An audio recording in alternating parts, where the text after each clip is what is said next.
are not too comfortable playing against them, if they're actually leaving both open again, then they're complete madmen. Well, I like that G2 are just consistently limiting what Foxy can do, identifying him as a threat. They say, hey, Sendo, not a guy we have as much experience playing with. We don't want to put him into a situation where Foxy can just get control of the lane. They consistently ban that cannon out. Maybe we'll see the Fiora banned again, too. Okay. Will be the case. So it was Lucian last time. I think now, what I would do with my last ban is to just ban Xayah. And say, yes, you might get Rakan then, but he's not as strong on his own. So I'll just get rid of Xayah, personally. And then it doesn't even matter if they take the Lee Sin, because you just get Elise. Like, you can just straight actually get rid of Rakan. So Xayah should be the first pick for ROCCAT. More worried about the reliable engage that Rakan does bring to the table. And now we have to wonder what ROCCAT are going to pick up here. Ah, Xin Zhao, of course. Yeah, okay, that makes sense. But while we're focusing on what could be the first rotation, we should also talk about the options available to ROCCAT. Xayah, the obvious first pick, but let's set our sights on the mid lane here, because Betsy is a guy who we've seen success on a decent number of champions, but that champion's name is not Lucian. Yeah, unique champs like Zwain, even Vladimir, who was the only one playing it in Europe at that point. Even the Nasus mid actually had a fine performance, funny enough, against G2. Those have kind of been the picks where Betsy's found success, not on Lucian specifically. We want to see more games from him before we can fully judge it, but last game wasn't great. Good pickup here for Sendo. He was fantastic on the Galio. Why not just take basically the same picks? Like, yes, Lee Sin is open, but the Kha'Zix worked really well for Lulex, trying to invade the enemy jungle here. And we know Blanc can still just take Orianna. If ROCCAT don't take it here, they already flashed at G2, thought about it, but the core of the composition could be there. And I like that Sven and Mythi are the guys willing to sacrifice themselves to give these big picks over to the newer members of the team. Very true. Syndra is also something we want to see from Betsy again. This is a Pride Stalker special. The Graves, yep. Okay, yeah. Also a champion he's played quite a lot of, but of course Rengar is the thing he got kind of famous for in solo queue, the one-trick Rengar player. There's a Nasus hover, as we've seen before. Just give me Syndra if you are ROCCAT and you want to play super safe. Nope. They want to give you Lulu for now. They can still pick Syndra later, don't worry. Very true. G2, of course, no bans in the second ban phase. Which is why been penalized. If they want to stick to the same, Orianna is then an option here. But otherwise, you can pick your support if you don't want to get banned out completely.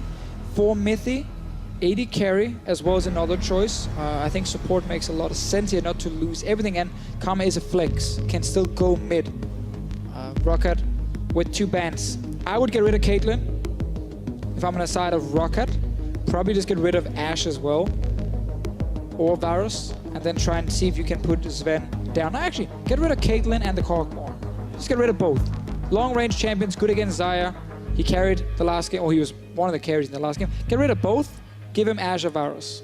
That's my plan if I'm ROCCAT. Definitely an option here. Plus the champions like Ashe, the champions like Varus, with the Feather Storm. Xayah does have the option to dodge a lot of those in-gauge abilities, but can't just dodge the consistent damage output that a pick like Kog'Maw now banned away. So far. Caitlyn should be the other one. Trying to secure ROCCAT a good bottom lane here. Orianna obviously is the pick we're looking at for Blank in the mid lane, just like last game. But I think that's okay for ROCCAT to give over and just pick Syndra against it. I actually think ROCCAT will then have a very strong comp. We even see them go with the Graves, a champion that can survive early invades against him. Oftentimes, if you want to fight him in the jungle, he shoots you in the face with a Q that bounces on a wall, and then you just lose the trade. So Caitlyn ban now, unless they are afraid of anything else. I think that makes sense. Sven, what is he going to opt here for the AD carry? He can last pick it if he wants to see how this composition will go up. But if he does that here, he will reveal where the Karma is going to go. Is it going to be the mid lane? Is it going to be the support? Yeah, that's the thing. Do you want your Orianna? You take it now then. If you just want to pick AD carry and save last pick for Blanc or Mythi, that is also a very viable choice. And they do go with the Twitch. So, what do we get? Give me Syndra. Simple. Thank you. Deficio, this is like the ask and you shall receive game. You called both bans. You call this. They're pretty obvious bans. Don't want to get any credit for those. The Foxy Taxi Gnar. Is it happening? He's the only guy who could actually play Gnar right now. Into the Galio too. Can bully out early. Yeah, he's gonna pick it. So this right here feels like a ROCCAT special. Pride Stalker Graves, a pick he is comfortable with. Well, indeed on an aggressive early laner like the Lulu, paired now with the Xayah. These guys are set up potentially to dominate here. And once again on the side of G2, feels like it could just be all about Sven. Ooh, that is showing some confidence in their new mid laner for this game. giving him the Fizz counter pick against Syndra. It is not that easy of a matchup to play, but Blank here, after going 9-1 on Orianna, feeling comfortable. Tense spot to be in. Of course, a lot comes down to that playful trickster. Can you use it to dodge the unleashed power?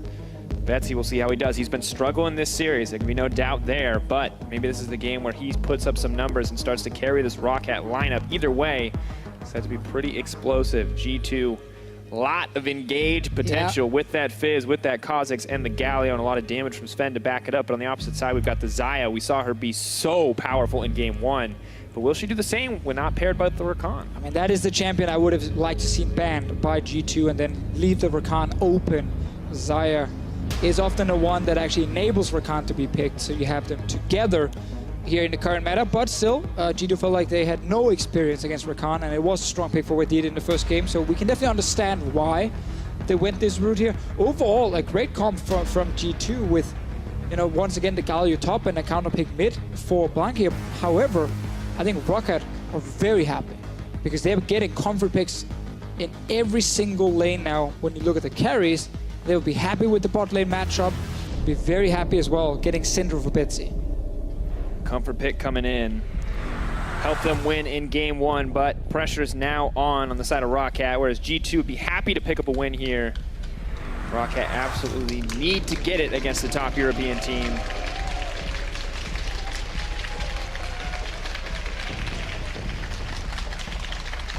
Here it is, ladies and gentlemen, game 3. Everything on the line for both these squads. ROCCAT, 1 win for themselves. G2, 1 win on the opposite side. And you got to think for ROCCAT, taking down a top team, great way to start. And it doesn't get any easier to beat G2 if you can't do it today. Of course, 3 substitutes coming in. Game 1, they really struggled to make an impact, but Sendo proved himself on this Galio. Lulex proved himself on the Kha'Zix. Blanc showed us an amazing Orianna game in Game 2, and now in Game 3, more pressure put onto him with this Fizz. Yeah, I love the shift. You know, first game, he gets his karma, so he can just be a supportive. Then next game, they kind of trusted him a bit more to carry, and then third game, they trust him a lot. And Group A, you see right here, in case you have missed the groups, G2, Fnatic, Misfits Gaming, ROCCAT, and NIP. NIP, of course, the new team joining here the LCS with the Mysterious Monkeys, and it's a pretty tough group. Like when you have Fnatic and G2 already in the group, you know it's tough to go for the number 1 and 2 spots. But even the third one with Misfits Gaming, everyone is kind of looking at them to grab it. But both NIP and ROCCAT can definitely challenge for that third spot, but it would really help ROCCAT then to actually pick up a win here against such a weak G2 lineup with 3 subs, because they're not gonna have an easy time next time they play G2 with the full lineup. And if we're honest, right now, coming into this season, it's hard to imagine any team beating a full 5 G2. Now, of course, teams can get better. G2 could be, you know, people could find weaknesses of G2, but if anyone has a shot right now, it is ROCCAT. Definitely true. And Fnatic next week playing G2, where it is a full roster, but very limited practice from G2 eSports. I can definitely see Fnatic go in there and really challenge and probably even win this series. But that is next week. For now, it is ROCCAT versus G2. Foxy on his signature pick in the top lane. One of the champions that started the winning streak for ROCCAT last split. And I like this. It may not be the Kennen, it may not be the Fiora, but it is still powerful in this lane. It can still hit that Galio. Maybe bowling him out a little bit in this early laning phase. He taking a lot of poke there. But poking the champion not going to give you the wave pressure here, and it does mean potentially a faster level 2. Of course, Foxy is Gnar. You already brought it up to Fischio. Something we always have to talk about. 6 wins, 2 losses, 4.8 KDA. And worth highlighting, ROCCAT as a team picked up 6 wins in the spring split.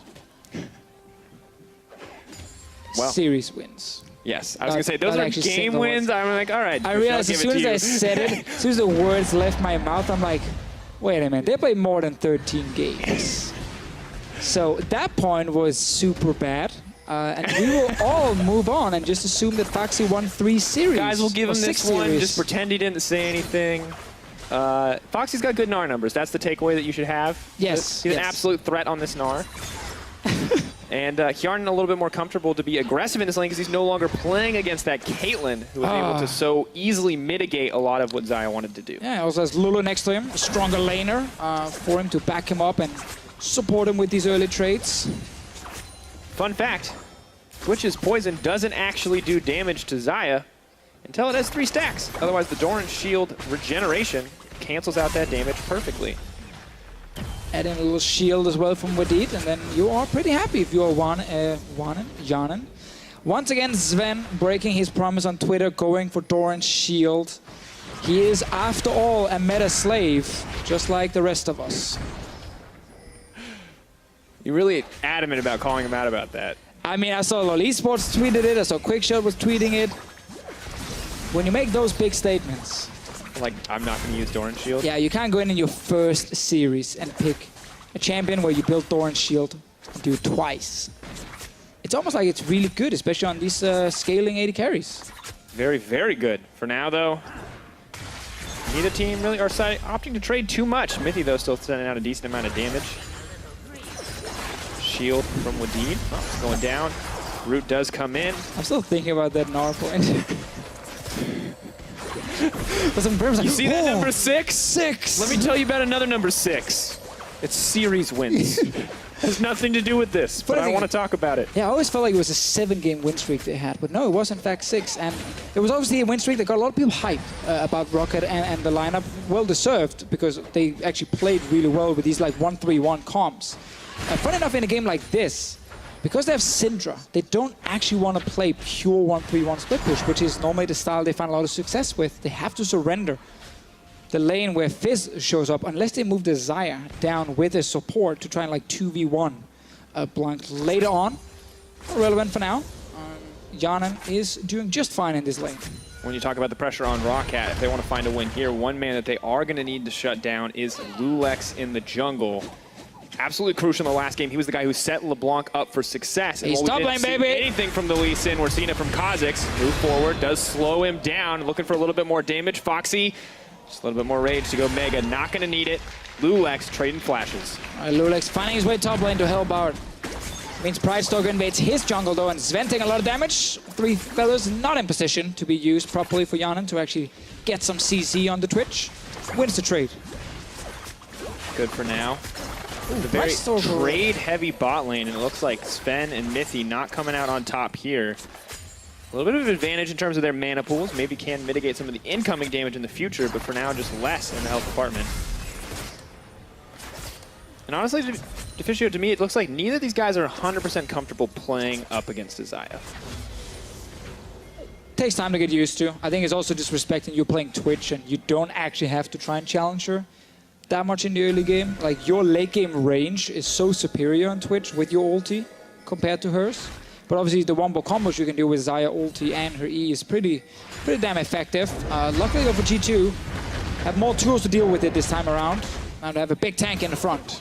Foxy going in right as he turns mini, so it makes it pretty easy for him to chase down this kill. 2 stacks of Hyper, not going to go for the 3rd on this tower dive, but is pressuring out Sendo, and it's starting to look a lot like game 1. Now Betsy's hungry for a little bit of blood. Lulex, they know he's a factor. He is going to make it out in the end, and a lot of aggressive plays across the map. Yeah, we did flash for that one because he knew there was no flash on Lulex, but there's a little travel time on that polymorph, and Lulex managed to get out in time. Very important for him. G2 wants to just push out this bottom lane and see if they can go back to base. Ton of gold sitting on the Twitch. And the slow start is fine for them because they have the scale and comp with Fizz and Twitch. Blanc even looking for a kill top. Pridestalker sitting on a ward, gonna get knocked up. That's the Gigalodon, the big old fish coming in, and Blanc gonna make the damage come down.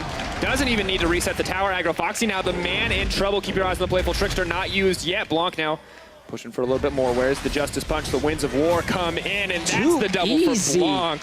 So easy. Fizz leaves the mid lane while ROCCAT is sitting behind G2's tier 1 tower. Seemed like nothing was communicated with Blanc leaving early on, and Pridestalker and Foxy just got surprised, caught with their pants down, and then a massive fish absolutely destroyed him. Mithy, stun goes in, Unleash Power, the exhaust mitigates the damage. That's nothing in the hands of ROCCAT. Sucks for Betsy. Thought he had a free kill right there. Sven alone in the bottom lane though. Janen not level 6, but he's going forward to go backwards. Deadly Plumage comes out, no double daggers, just waiting. Sven sitting in XP range. Wants to keep the lane going, but we'll take another look at that top lane. So Fizz has been missing for at least 5 seconds at this point, but it seems like ROCCAT thought he was back in base, potentially. And this... No way out. And a great knock-up as well from Sendo here. And while we can criticize ROCCAT for not respecting the Fizz roams, we also have to just praise Blanc. This guy came in. We had low expectations. He's never played with this team before. He has no experience with the G2 lineup, and he just goes off in Game 2. And now he's doing it again here in Game 3. They believe in him. Such a great way to show, again, your individual skill. Yeah, if you guys weren't excited for PSG, Blanc pretty much just gave you a reason. This guy is crushing Betsy, roaming across the map. I mean, funny thing is, we actually don't need to hype the Challenger Series more here in Europe because we have so many teams that are pretty damn exciting to watch. Schalke, PSG, and so on. Former LCS teams down there as well. Blanc, obviously, in the last game, popped off completely on Orianna, got early kills. Then 32.2 damage share. Would not have guessed that from the way the Kog'Maw was playing too, so that's quite impressive. Did absolutely everything in that game. I think he missed one shockwave and that was it. That was even like a zoning shockwave. Not as a meme, but in fact actually just a zoning one. I thought he just missed one, but I'll trust your eyes over mine, Officio. I saw the one in bot lane, but again it was to stop ROCCAT from going forward. At least I'm going to give him that, you know, benefit. When you hit every other one, we're inclined to believe that the one that you miss is... On purpose. On purpose. On purpose. Now he's rushing towards Protobelt on the 2-0 Fizz. It is not fun to play Syndra once Fizz has ulti available. It gets less fun when Fizz gets early kills. He ults. He ults, you. yeah. And then you're what do you do? Do you stun him? No, because he's going to play full Trickster. Do you stun him in the middle of the Urchin Strike? No. You dodge the ult and you're fine. All right, Betsy showing how to play the matchup, and Blanc missing that ulti. We'll wait for next one to be ready. You saw Lulix was around mid, because that's the thing. When you get hit by the ulti, it's never just Fizz. It's always this dumb jungler next to him, or a TP happening, and it's like support is roaming, Twitch is roaming. And, see a little engage here as Foxy continues to trade. Reninar is going to come out again. Foxy continues to get aggressive. Looks like he's going to build a Blade of the Rune King for this top lane matchup. And you talked about 1-3-1, talked about split push potentially coming out. Looks like ROCCAT have some split pushing plans of their own. I mean, so one of the main ways for them to win is having Foxy really take over a side lane. They know Fizz will take over the other side lane in favor of G2. And I even saw like Jace top lane build Blade the Rune King in the LCK against the Sejuani. So against tanks here, it is actually very, very effective as a first item to try and just win the split push, but it makes you extremely weak in team fights. And that is a key thing to highlight. It's very squishy. Moving forward, Lulex on the way in. Meganar, will it be available? Rage continues to grow. He flashes forward, gets him down. Lulex grabbing a kill onto Foxy. A little too eager to make an impact on that top side. Well, 2 games in a row now where G2's top side, where they have the 3 subs, have actually been outplaying ROCCAT's top side.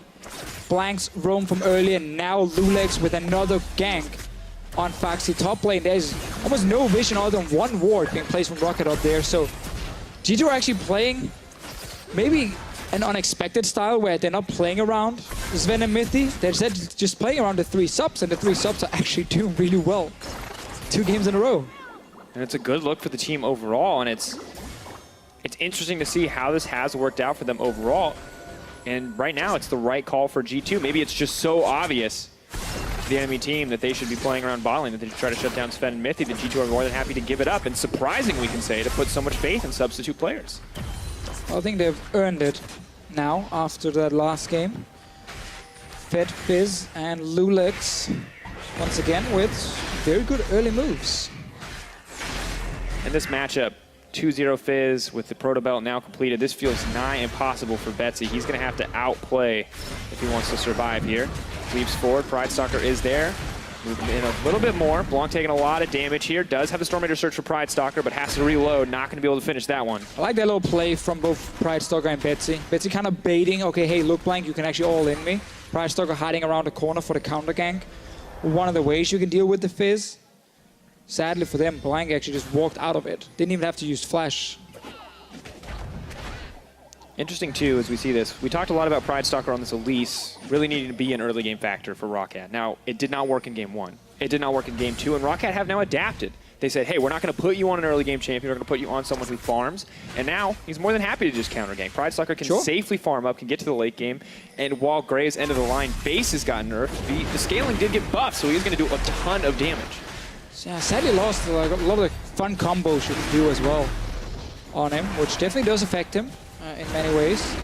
Lulex realizing Ocean Drake just hurt a little bit too much. Sven is hiding, but he's alone, bot lane. Yana might realize that very quickly. There's a lot of feathers down. More damage. Using the double daggers, though, just to push the wave. Not interested in trying to all-in. Maybe does not have the mana pool here to keep that fight going. Sven, decently far behind, but has a bunch of gold in the bank. Will be able to buy when he finally gets the opportunity to go back. 2.3K at the moment. Should be able to complete the Blade of the Rune King to match Hjarnen's newly completed Blade as well. Come on, let's see some kills around mid lane. Fizz, you got rank to ulti soon. Halfway there. Betsy needs to take the fight against him. I want to see the junglers join. I want to see the top laners join. We want to see a game like the last one, where we have a ton of fights early on here. Not because it's the right choice, because it's what we want to see. It's an entertaining choice. I'm not looking for a macro game when I'm watching a team with 3 subs. I'm looking for fights. You may just get it, Deficio. Blanc has the Shark available. Can just throw it in. Is going to throw it forward. Betsy, no real path to get out. Not going to get hit by it. Barrier up, throws back some good damage. That's a nice play coming from Betsy, but he gives up both sums in exchange. I think it's the correct way he played it, though. Like, forward step to dodge the ulti there from Fizz. It won't get picked up once it's already on the ground. And then use Flash Barrier to get up. But now you can just return gang. This is what we wanted to see from G2, to force the summoners from Betsy.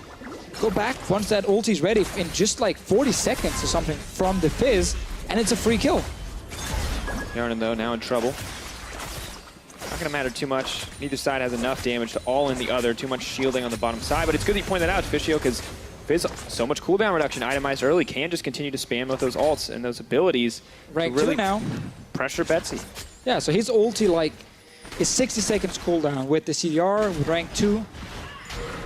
Every single minute they can force a play and a kill mid. Oh, Hjarnen in trouble. Out comes the spray and pray. Shield. Torrents. Gave it just in time. Oh, that was close. I know he has heal and everything, but that was a close one. So, you got your ulti soon. They call in even Sendo. At this point, you just need Lulex, that's all. Actually, you could probably even just kill Syndra alone. No flash, no barrier. I'm looking for a play bot lane, though. Taking advantage. Sven may not have been able to get a kill on that all-in, but now is able to get a ton of free tower damage down, which could help the team, and has set Lulex up to take this Ocean Drake. Yeah, with the push bot lane, with the pressure mid due to Fizz and his kill pressure, well, River is open. That means Drake is basically going over to G2 for free now, and this is good use of just knowing, okay, we will win any 1v1, 2v2 right now, so the enemy team needs to just play passive, and we therefore get the free objective. You can even switch top now and look for Rift Herald if you want to be very aggressive in the River. Sven taking a bit of tower damage there. But Hjarnen's starting to lose out on these trades pretty hard. Not maybe where he wanted to be. And definitely not going to win a scaling war against a champion with range like Twitch. Yeah, and we have to remember there is no Rakan with him to actually force the engages. Lulu can't force an engage. She sits back and shields her AD carry, but her AD carry gets out-traded and out-ranged by a Twitch ulti. So Hjarnen can't actually like kill Sven at the moment with his defensive support. ROCCAT under pressure in mid and bot lane, and there doesn't seem to be a way out right now because they don't have any ways to like set up a gank properly with the Graves. They can't force a fight properly with the 2v2, and they have no summoners mid with Syndra. Very tough spot to be in, where all you're basically calling as a team is try and stall it, stall it, stall it. We need summoners back, and then we need Faxi to maybe make a play with us. Blanc now roaming down. Maybe this is the catalyst that could start the play in favor of G2, but ROCCAT are ready. ROCCAT can make a play happen. Foxy has TP. No rage built up, though. Means he's not in a great spot to respond. Yeah, it's fine that G2 are pushing for tower, but they don't actually want to fight 4v4. Because they know if they just split it up, they're much stronger right now due to Fizz. No reason to take like an open team fight, because that's actually where ROCCAT might still be able to do something. ROCCAT wants to just buy time for Foxy on this fancy Gnar skin. Trying to split push all day long, but it takes time. Because Galio, for some reason, is a tank with damage reduction, half global ulti that also offers damage reduction, and ton of wave clear. And a ton of AoE CC. Why does he have a ton of wave clear? You know, sometimes someone needs to have everything. Again, just Gallios has got it all, you know? It's just so annoying to play against him and like split push against him. It's like the old AP Gragas. You're like, yeah, I'm pushing the tower. I'm waved out to 1Q. Remember that montage showed up on Reddit? The old school Gragas plays where you just pushed R and they died. Yeah, that was when he had like 1.0 AP ratio on both Q and ulti. Back in the day when Shushay started playing AP Gragas. Old school name. Body slam cooldown was ridiculously low. You know, before that, it was actually, it's called ROCCAT, I think it was called back then. The item we actually didn't remove. Oh, intervening locket? The exactly. Udyr item? The Udyr item. It actually worked on Gragas as well because you were just spamming so many abilities so often. You would just constantly get HP and mana back, and you could just run around as like a tank Gragas that was basically unkillable at times. But then we removed it because it was a really obnoxious item to play against. Is that probably the worst balanced item in the game in the history of League of Legends? Well, no, because for 95% of the champions, the item wasn't good. It was just for like very key select champions that spammed a lot of abilities, it was good. Yeah, I guess we have to remember Heart of Gold. We have to remember the days of Ancient Bulwark. You guys may not remember, but Aegis used to give an AoE MR buff, and it used to upgrade into an item which gave an even bigger AoE MR buff, which meant most mages were just bad. But Sven, not worried about mages. He's worried about the Feather Storm, though, and is going to back off here on the bottom side. I'm actually surprised Betsy didn't die. Like, he sat there with no summoners. Relax. Going on the Pride Stalker. Betsy coming in to back up the team. It feels like both teams just want to play around bottom side, but neither one can really find the opportunity to execute. I like the Banshees here from Betsy to obviously help him. The long-range fish won't really be that effective then from blind side.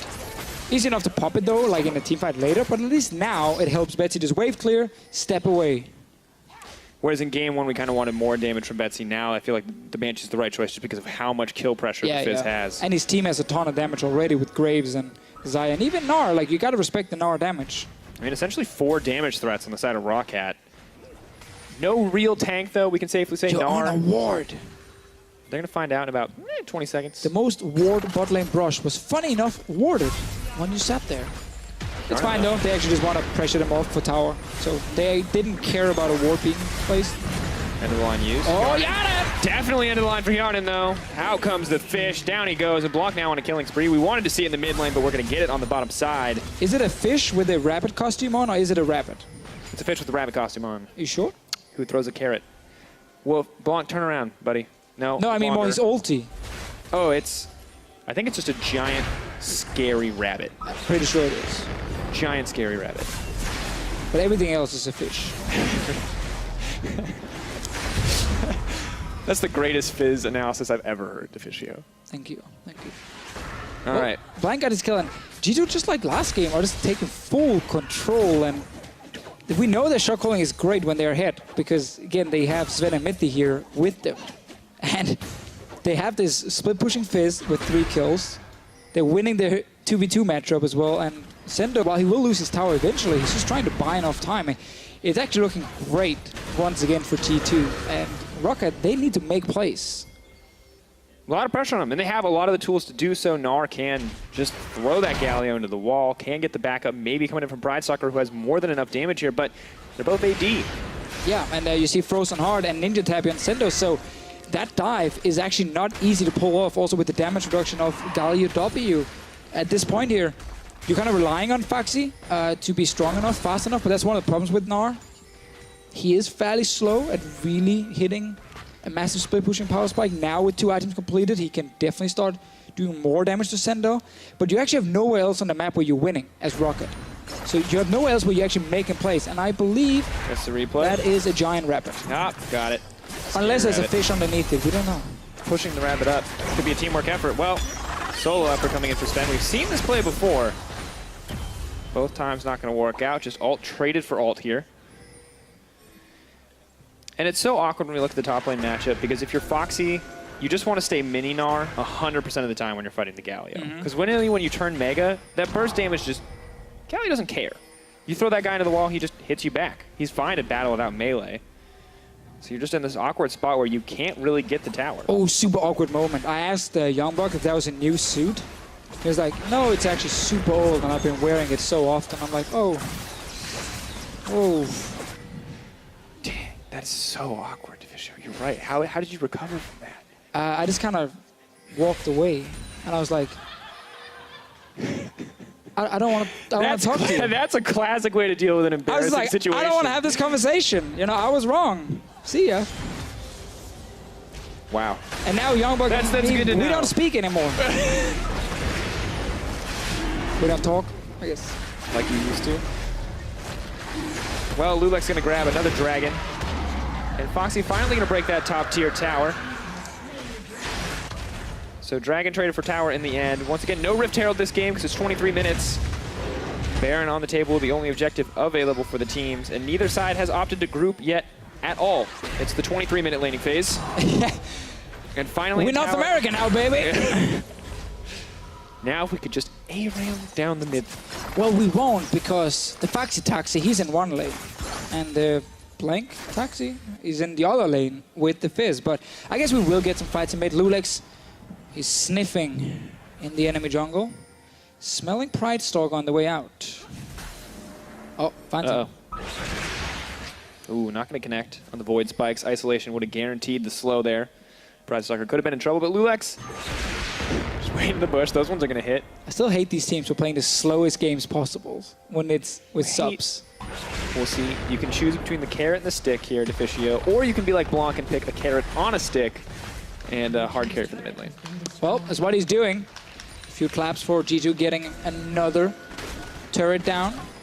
Foxy's moved himself to another lane where he knows, okay, now it's my time to kill another tower. Yes, he's 2 items he needed. We talked about he needs 2 items before he really takes over. And it's slow and steady for these guys.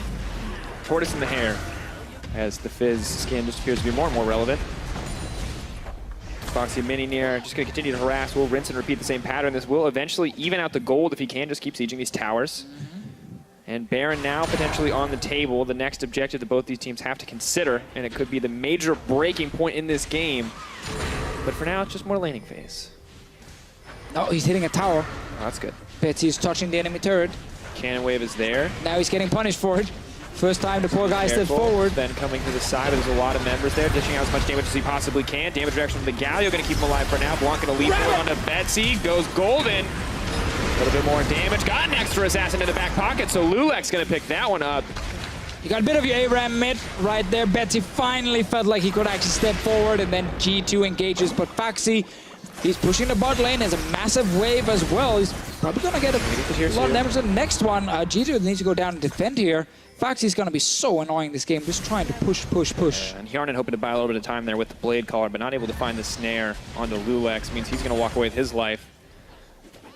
5 kills up on the side of G2, but not a major difference in gold. The Infernal, the Ocean, may be a bigger factor than the difference in gold at 26 minutes when it's only 2K.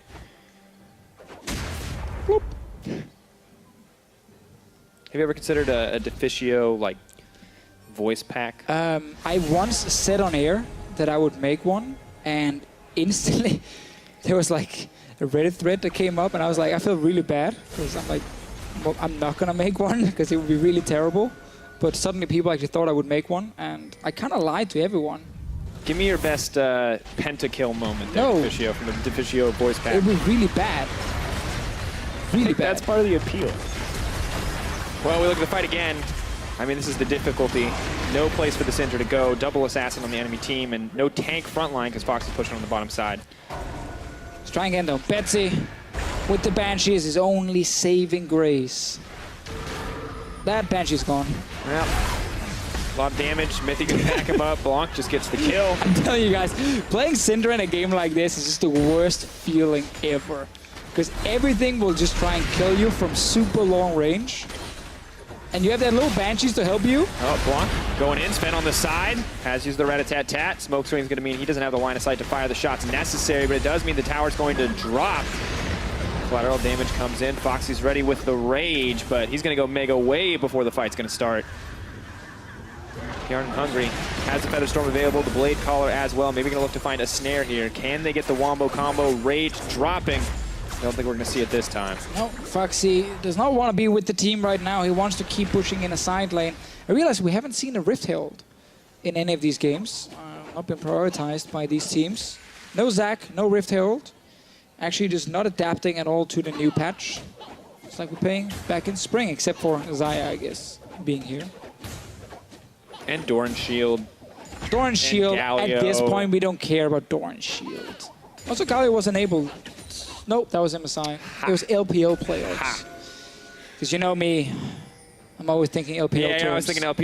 Yeah, yeah. Get your hand back in the game, Deficio. It's EU time. It's my bad. Oh, man.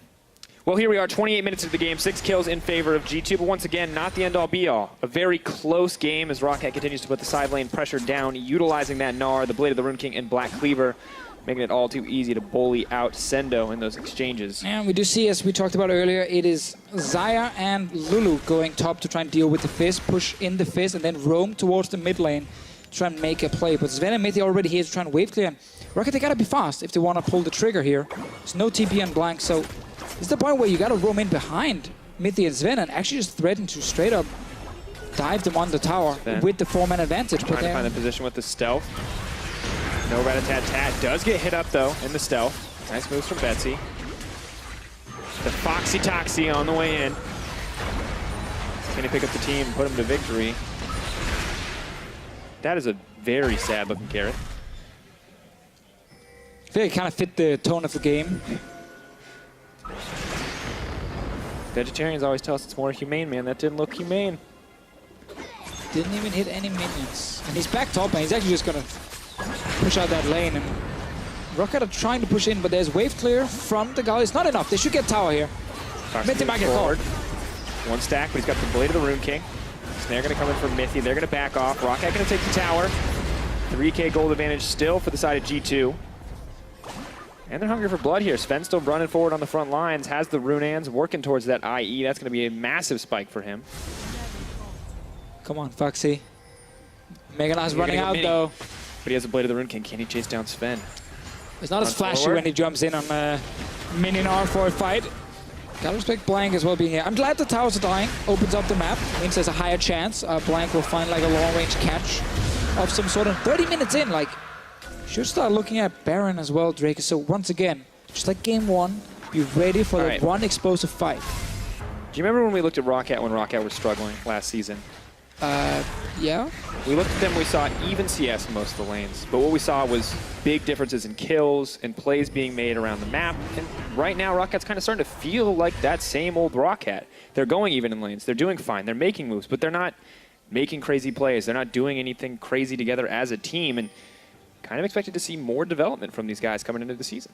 Yeah, again, losing Max Lore obviously sets them back a bit from the team that went on a 6-game win streak, as we saw perfectly highlighted earlier in this game. I like that Wadid is still spamming Laugh on Lulu, though. Bringing up the team spirits, reminding them, guys, it's all okay. Not the game to do it, though. Probably not. Not the game to do it. Your team is down 6-0 against a scaling composition on the side of G2, and you're going to have to respect that Baron is going to be set up now against double TP as well. It is really hard for ROCCAT actually to do anything on the map. Like, that's one of the reasons they're so passive right now, because they lost mid, they lost bot lane, and only had the winning split pusher. So they didn't want to move Gnar out of his lane, so he was stuck top lane. That was the strongest member on their team. The other 4 couldn't actually deal with G2, so that's why they had to just surrender basically most of the map on that bottom side and lost so many things, and that's why there's a 3K gold advantage for G2 as well. We have to remember, though, if ROCCAT ever do get the opportunity to fight on their terms, they have the potential. They have that sort of shotgun-style composition. They may only get one shot, but if they take it, it's going to deal a ton of damage. Right now, we're going to see a fight start out, though. Kjarnan's chasing down Sven. Heel burned up. Doesn't want to risk the Blade Caller coming back in. Good start for ROCCAT to get control over this Baron Pit area. Yeah, they're trying to do this just to start the Baron and force a fight around it, because they need to force this TP from Blank. If they don't actually start the Baron here, then G2 will get to push in that tier 2 bot tower. ROCCAT invested a lot of time to try and make a play here. Mega Knight's running out, so they're not forcing anything. And they just got a heal from Sven. I actually thought they would just start the objective, force TP, and then disengage after TP had been used by Blank, and it could give ROCCAT a small advantage. But instead, they're going to lose this bot lane tower and trade it for basically Twitch's heal. And that Lich Bane on Twitch just makes him such a huge threat in the side lane, where normally you don't have to worry about those AP champions like a Ryze or someone else you may see in the side lane. Fizz absolutely can just tear through those towers. And now you also just gave up the river completely, because you all recalled. You all went back to base. G2 can now push out a lane, reset, get new wards, get new control wards, return out on the map, and make basically the same play. Once again with the Fed Fizz going to that side lane and pushing it all the way out. And we look at it, more globals too. On the side of G2, not only do they have the Galio ult, that semi-global ability, they have double teleport. Just much easier for this team to move around the map, to outmaneuver ROCCAT, despite ROCCAT being... Oh, he's ganking Foxy. Kind of reliant. He's gonna take the blast gun into him. Oh, he took it the other way. The crowd's like, no, fight. Yordle battle or whatever. It feels like a Yordle. I don't understand. He's like a fish person. All right. Not important right now, however. ROCCAT just gonna start at the Baron here. Gonna look to push for more, but in comes This is big though, Dragos. This might actually decide the whole thing.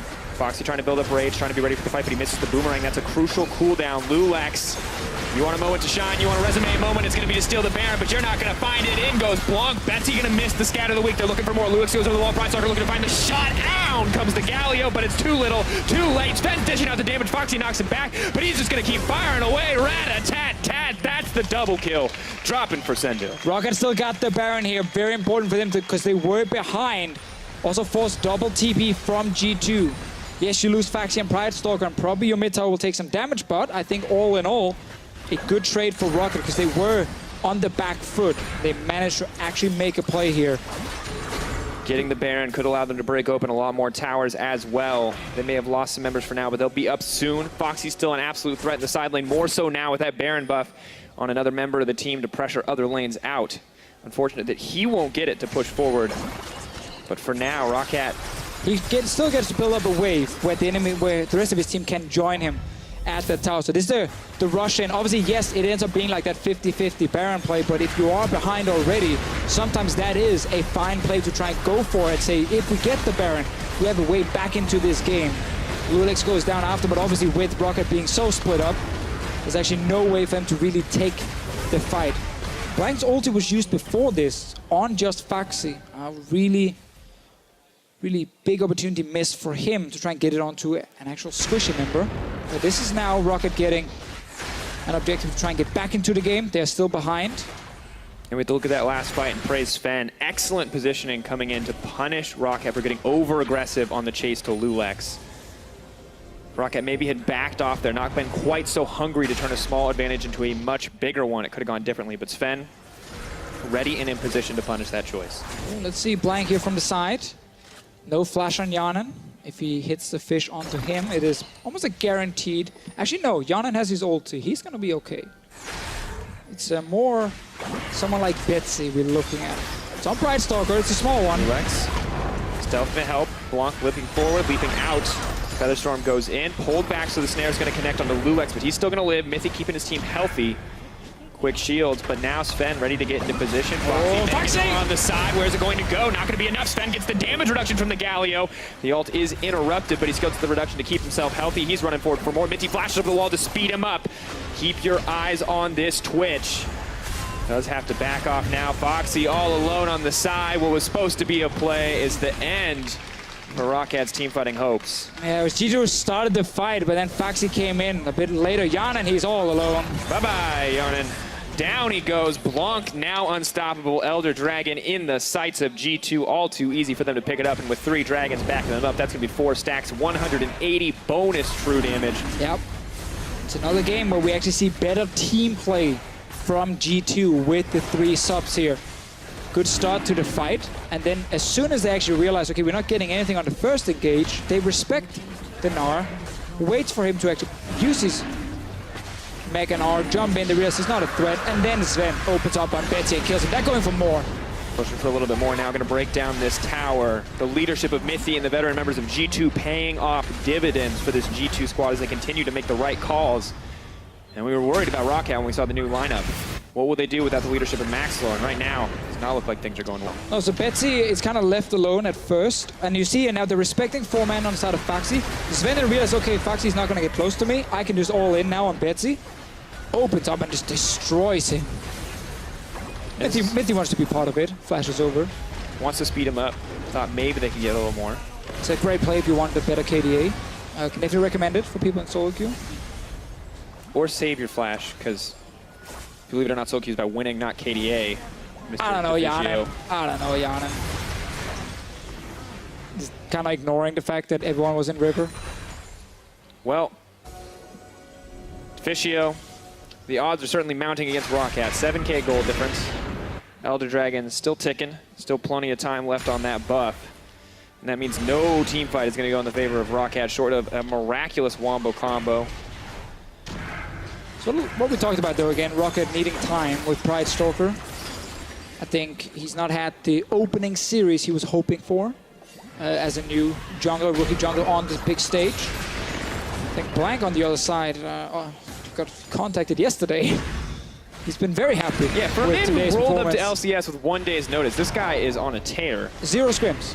0 scrims. 1 day's notice. Showed up in the studio today and actually been playing some really nice League of Legends. I mean, Sendo as well. Solid role player on this Galio. LVP has to be happy to have him. G2 Vodafone, clearly a strong member of the roster. Borrowing from a sister team within the organization, working out well for the squad. Looks now to run to safety. ROCCAT doing what they can to hold on to this inhibitor. Baron power play, negative 3,600 gold, not where they want to be. Oh, that. Welcome to a late game Fizz. No magic resistance on that Gnar either, folks. There's one more, but that's really not enough for him. Wow. At this point, he itemized so much armor to try and deal with Sven in a fight.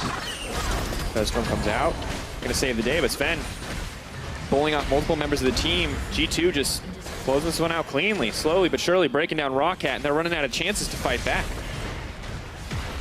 Tier 1 bot lane, falling as well. Blank's ulti is soon ready for another engage, so look for that one. Betsy, no flash, pretty easy target for him. Lulex taking a lot of damage. Blank running forward. Okay, that goes out. Betsy's still in trouble, however. Xayah, such a huge influence in the last game. Looks like Rakan may have been the bigger factor here and the right choice to ban out on the side of G2. No reliable engages for ROCCAT, making this much harder. No one to set the Gnar up for success in a lot of these instances. And 1-5-0 the score for Foxy. Massive CS lead for him, but it just doesn't matter. Gargoyle Stone playing Runan, or Randuin's rather, not Runans. The Abyssal Scepter, Frozen Heart, that is an unkillable Galio, and that means Foxy's really never going to be reliably able to get that ult off if he walks face first into a taunt. Yeah, ROCCAT really have no way of killing him. What we talked about as well, like Twitch's long range in a fight, so much more effective than Xayah's low range now when there's actually a tank in front of Xayah. And Sven is going full reckless in this game as well with Frozen Mallet completed. Blank is finding a random Pride Stalker who is all alone. Yeah, it's going to hurt the Pride. Leading forward, auto up, waiting for the passive to get ready, going to walk forward. Lulex going to grab that one though. Kills keep coming. Foxy running for his life. Lulex Sven Jarnet's in the pinch, but no, it's Sven on the backside. So much damage. Lulex getting the double. Bounce, bounce, bounce. Looking to get a little more. That's the triple for Lulex. He wants to make it a quadra. Let's keep it up, folks. Let's follow him down. That's 4 kills for Lulex. And 5 for G2. They're gonna just finish this game here. 17-1 in game 3 with 3 subs for G2 eSports. Very, very nice for them to actually get a win here. I don't think they expected that. 11K gold lead. Proof in the power of leadership and solo queue mechanics. G2 coming in clutch. Ladies and gentlemen, that is the 2-1 victory for G2, starting off on an undefeated season. I mean, what a start. I think a lot of credit to Lulex, Blank, and Zendo in the early game. They were actually the ones winning in game 2 and game 3. Bot lane would be farming. It was actually top lane and mid lane with Lulex winning against ROCCAT, and that is a problem on the side of ROCCAT. That your solo laners and your jungler gets outplayed by 3 guys who are actually not in the LCS. And maybe they should be with performances like that. Big show of confidence from so many of these players. Sven and Mithy definitely still got it. And we got 3 new names to keep our eyes on. Sendu for all you LVP fans. Blanc for the Challenger fans. Lulex for... I don't know. He's currently listed as a sub on the G2 roster, correct? I believe he's a sub on the G2 roster. Obviously played for Schalke last, but didn't manage to make it into the promotion tournament. Schalke has changed the lineup as well. And if you are G2 eSports, I mean, you sat in kind of a nightmare scenario yesterday where basically half your team had gone missing. 2 guys on holiday, 1 guy sick all of a sudden. Have to field an emergency sub, have to lose your bans. Down 2 bans in every game, we can't forget that. And then you actually, in the last game, end up stomping ROCCAT basically, and in the second game, you were also dominating for most of the game. I mean, we were talking to Joe this morning, and they were panicking, trying to find an option. They're like, well, Blanc was down. We could get this as an option, and it worked out. Well, G2 started the summer split with a win. Let's go over to the analyst desk for a closer look at that game 3. Thank you so much, Dracos. Yeah, G2, they defeat the odds and they defeat ROCCAT and get a win here on the board. Well, quite impressive for them. And I think I can share this now. I didn't want it before the series, but I saw Mithy when he was getting makeup and I was like, you know, how are you feeling about the match? And he said, like, I'm just here for the food, man. But then turns out that things might have gone a bit better than expected in G2. Yeah, wow, what a convincing game. It was like they were playing with their original roster. I loved seeing Mithy's face at the end. Like, he stands up, he looks at Sven, he's like, well, we won that game. Great job. Like, that was a pretty convincing victory. The fact that Lulex ended up getting a quadra kill at the very end as well. The whole lineup really putting on a spectacular performance in that final game. I think it gelled. We know, obviously, that Sendo and Lulex had been practicing with G2 for a little bit. They announced it ahead of time. I think it gelled once they realized ROCCAT weren't punishing them, especially in the jungle role, and you put Sendo on something that was very easy to facilitate the rest of the team, and then just get Blanc something comfortable. Don't necessarily have him play around Sven, but get him something he can win the lane with. And from there, G2 didn't really look phased with 3 substitutes. That shouldn't happen at the LCS. Jean-Victor Burgevin.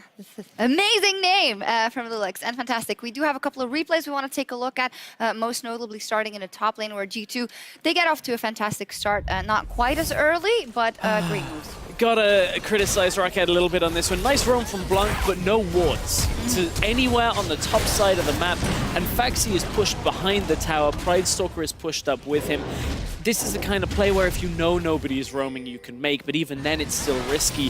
ROCCAT just not really doing their diligence. Blanc punishes very effectively with that roam. There's nothing once you're stepped behind the enemy tower that you can really do to escape. It surprises me because you would expect that if a Fizz is missing in the middle lane, especially around the level 6 mark, you would either expect him to have gone back to base or moving around the map, but regardless, he is not visible right now, and the duo in the top half of the map from ROCCAT should have been aware of this. They should have known that this kind of a play was coming, and instead, they weren't able to react in time. So this started the snowball, which resulted in Blanc pretty much tearing up that game.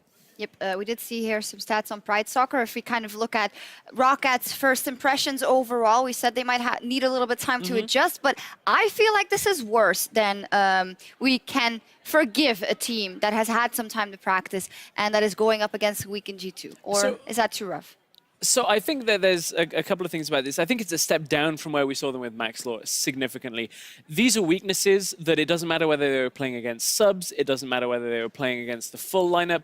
If ROCCAT aren't doing anything in the early game, not warding and playing over-aggressive, any team should punish this that can look at the minimap and say, okay, well, we know we can actually get the kill here. But yes, it is a little bit more damning that this isn't the full G2 roster, but I think ROCCAT have a lot to work on, clearly. I personally feel that the reason why we saw such a massive upswing for ROCCAT was a lot of the other teams in Group A were not having the best of performances, but also, like, there were meta changes, and there was a big confidence boost. Like, so many things were going in favor of ROCCAT, but now we're back at the start of the season when we're resetting and we're identifying some of the core weaknesses that ROCCAT still plagues, like communication, their ability to work together, their setup. A lot of it does not seem optimal, and a lot of it seems like desperation plays, random TPs, trying to force fights around the map that aren't really optimal, and it's just a lot of question marks for me as to how good is ROCCAT, especially when you're going to lose against a lineup which on paper still is pretty strong, but should have been underperforming. Yeah, we definitely want to see some improvement out of ROCCAT. I think that's fair to say, but we also want to sing the praises of Blanc in the mid lane there for G2, subbing in at the final hour, so to say, and having a very, very good performance. Hopeful for watching the PSG games and just really finding himself, it seems like, from that second game on, finding the synergy with Lulex, even though it was a thrown together combo. I just love the fact that there was trust in him, right? The fact that he was able to play the Fizz into the Syndra, commonly known for being a favorable matchup. We saw the Nami hover at the very start, and I thought, are they going to put him back on the Karma in the middle lane? But no, they actually ended up giving him that confidence, and he had a fantastic performance overall. Fantastic performance, saving grace, one of them of G2. I think that's a big sigh of relief for the entire organization. In theory, next week, back to business. Full G2 lineup for the rest of the split. So that's going to be an interesting one when the true Kings of Europe. Yeah, let's absolutely hope so. Of course, our best wishes to Perks, and hope he gets better very quickly and we can see him in his lane kingdom again. But now for more on G2's win, Kickshot is ready to kick it with their support. I am indeed ready to kick it with Mithy. Starting the split on maybe a little bit of a surprise win. I heard you say to Shocks in the makeup room that you're just here for the food today. How did the series go and why did you win? I must say the food is really good. Okay. But I think everyone just came in with no expectations, seeing how we can do. We had like 4 games of scrims and we played with another mid laner because, we just came in, did our thing, and it ended up working out. I think we adapted well. Our comp on game 1 was horrible, so yeah. Comp in game 1 is horrible. We'll have to see if that's your fault or Young Bucks' fault. We'll talk about that later. 2-1 in the series. Game 2, game 3, much better.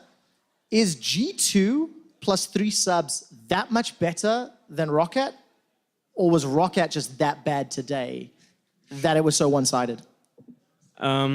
Well, first of all, our subs are actually good. We took the time to get good subs, and I think the main difference between I would say us and maybe some other top-tier LCS teams and just like the bottom-tier teams, there's like very little mechanics, and it's a lot more about game knowledge. And I think even though our 3 players were gone, we were able to kind of just calm everyone down, and they were not playing very fast-paced, so we were able to play controlled and just tell everyone what they have to do. So we didn't really we were still a top team in the sense that we played good macro. So I guess ROCCAT really couldn't handle that so well, and their early game communication was horrible. I think they didn't even call misses, so yeah, that was pretty sad. Well, it worked out in favor of G2, picking up a victory with the subs, of course. Let's step back and talk about the team. It's a little bit of a rarity that a squad starts off week 1 of Summer Split with Worlds on the horizon by saying, yeah, you guys go to Korea. Obviously, Perks being ill is unexpected. But what was the team mentality like coming to Summer? When are you guys planning to ramp up and prepare to hopefully defend your throne? Well, we didn't really have much time to take a break because of MSI and so on. I know that other teams went to bootcamp in Korea and so on, but every team has a different like approach style prep? No, not approach, more like anemic state. I'm translating from Spanish here, but it's more about how you can handle like playing 12 hours a day every day. You know, sometimes you need to take a break. Sometimes your like learning spike just gets into a stalemate because you just play for too long and you don't really take a break to like step out, step back in. So what we're trying to do is trying to get a motivation curve where we ramp up slow and build up high and get good at for Summer Split and like most importantly Worlds. So yeah, our plan is to start up slow. Like we haven't scrimmed with the original lineup obviously, and we probably won't be getting much scrims for next week. But yeah, the idea is to not burn out and just take it slow. I like it. Just get good when it matters. One last question, Mithy. If you remove yourselves from the equation and you look at the other 9 EU LCS teams, does it look or feel like Summer Split will be more competitive than the top 6, bottom 4 we saw in spring? Well, the meta right now is very similar to the meta at the end of Spring Split. Looking at, I didn't really see many games, but looking at Fnatic at least, they're playing the same style. They've implemented a few things, but they're playing the same kind of style, which worked for them before, so it's probably gonna keep working for them now. I think every team has their style still, so nothing really changed, it feels. But I feel like teams, I mean, the meta is gonna change a lot coming to the end of the Spring Split, Summer Split, sorry. And then it's when we're gonna see how teams actually adapt, you know, and fix their macro, because that's really what translates into different metas. All right, so sort of starting on similar position from spring, we'll see how they ramp up. Congratulations on the win, picking off some surprises for your fans, and unfortunately probably costing me fantasy, so not happy with that. Anyways, we're gonna head to an ad break. When we come back, Unicorns of Love take on Vitality.